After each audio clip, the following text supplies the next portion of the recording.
hello, everybody. What I want to talk about now is geopolitical and economic trends with Uranus in Gemini.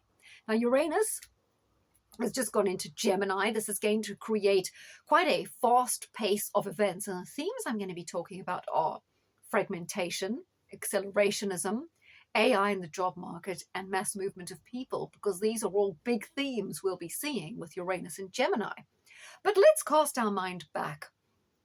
Uranus went into Taurus around 2017, 2018.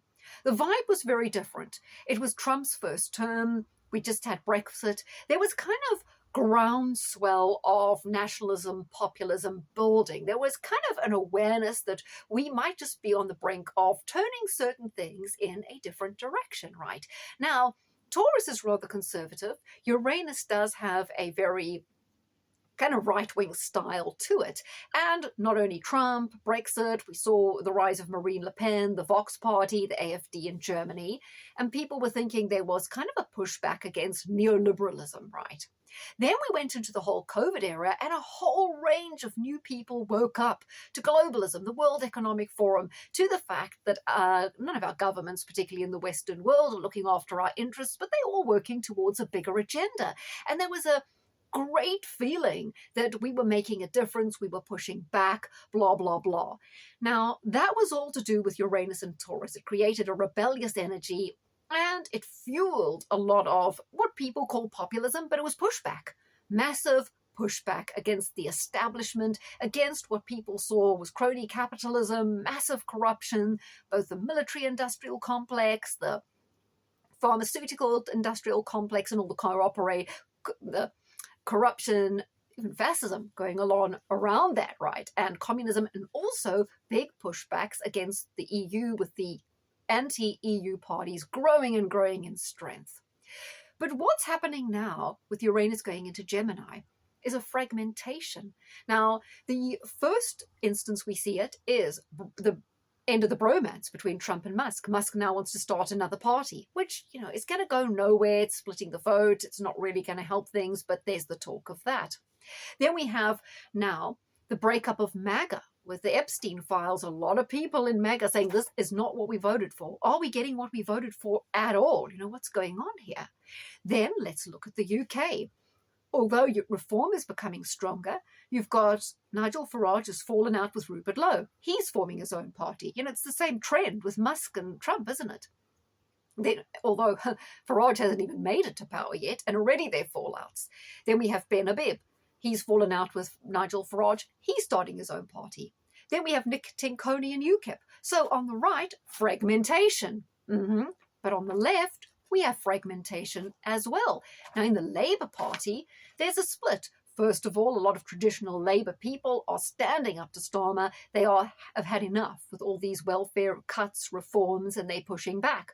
But more so, Labour are clearly Zionist, so they've alienated their Muslim voting base, which are a very strong voting bloc, and Muslims are thinking of forming their own party that is more anti-Zionist and reflects their aspirations and needs. But we also have Jeremy Corbyn and Zara Sultana, who are more like communist Labour, and they're breaking off to form their own party. And we already have, George Galloway's party, Respect, as well, who encompasses both a kind of Brexiteer, anti-establishment force, but for the left. So again, fragmentation. And don't forget that not only are Labour losing their Muslim base, there are so many former Labour voters who are also Brexiteers, who live in the northeast particularly, but also Kent and Essex, who are massively voting reform and moving away from Labour. So then the Labour heartlands, particularly of the northeast, a massive push to reform. So you see what I'm saying about the fragmentation. We also see it in other countries as well. Canada, loads of people going to Alberta, which is seen as a more based state, and moving away from sort of Quebec and Toronto, which have become very bad for free speech and also for, the whole changing culture. South Africa, we have the Cape Province increasingly shifting more away from the ANC and also wanting a separatist movement. Now, we're seeing more and more of these kind of breakaway things forming. This whole fragmentation, and it's happening on the left and the right. So what is happening to politics? Then we have the whole alternative media movement. It seemed very cohesive around the COVID era when most people were singing from the same hymn sheet, but now you see big splits. I mean, first it came with Ukraine, Russia, where some people were saying, well, they don't really support Russia. And of course, a lot of both MAGA and people on the left who were pushing back are very pro-Russia. But then again, October the 7th happened with Israel, and there was further fault lines developing, particularly you have the Tommy Robinson crew. They're all very pro-Israel in the UK, but they've split from kind of the David Icke and his side of things who pushing back against that. And even within like InfoWars, there's now a big split between Alex Jones and Owen Schroyer and Harrison, because there's a split in the alternative media. It's fragmenting along so many more different fault lines now as people shift to different movements, whether they're going the Nick Fuentes way, the Candace Owens way, they're sticking with Alex Jones, they're sticking with Trump, and this whole Epstein file thing has made it even more noticeable. So here is the fragmentation, and it's so typical of Uranus in Gemini, which represents duality, but Gemini is not duality. It could be multiplicity, right? So that's a key thing. Now, the other thing I wanted to mention is accelerationism. Things are moving very, very fast now towards the Agenda 2030. The governments, particularly, you can see it in the UK. It's no holds barred. It's borrow as much money as possible. Don't worry about debt. Don't worry about the bond market. Get a super injunction. Shut everything down. Just don't let people know. Don't worry what people think. Our foot's on the accelerator. We're moving forward. And the accelerationism is also linked to AI. There have been huge changes since ChatGPT. For example, there have been 30% fewer job openings for white-collar jobs, for kind of school leavers, graduates, whatever.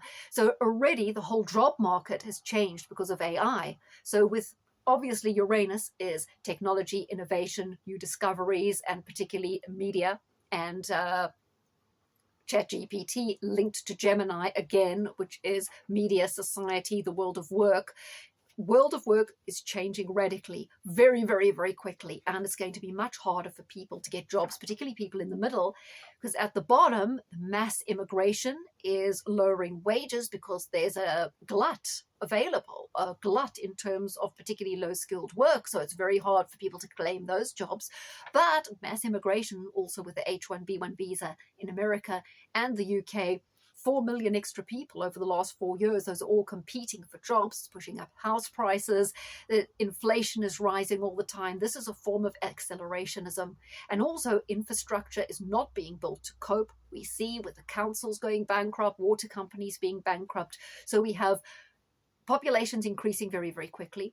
Competition in the job market, not only because of lots more people, but because of AI is making so many jobs defunct. What ChatGPT, Grok, the whole shebang can do is going to make a lot of jobs redundant.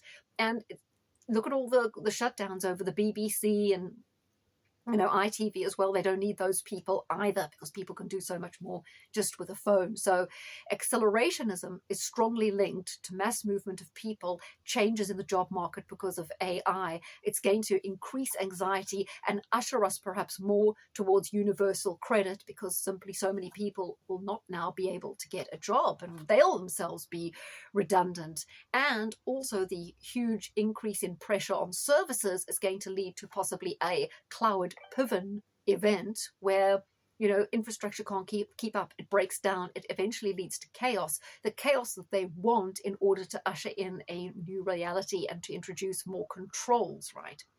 So the also the mass movement of people is increasing exponentially, right? Both legal, illegal immigration, it's happening in Australia, Canada, it's all being facilitated towards this goal, I think, to eventually make these companies ungovernable, because it feeds into the fragmentation as well. Societies, values, cultures, everyone's so scattered, everyone's so fragmented, there's no shared common purpose, there's no cohesiveness.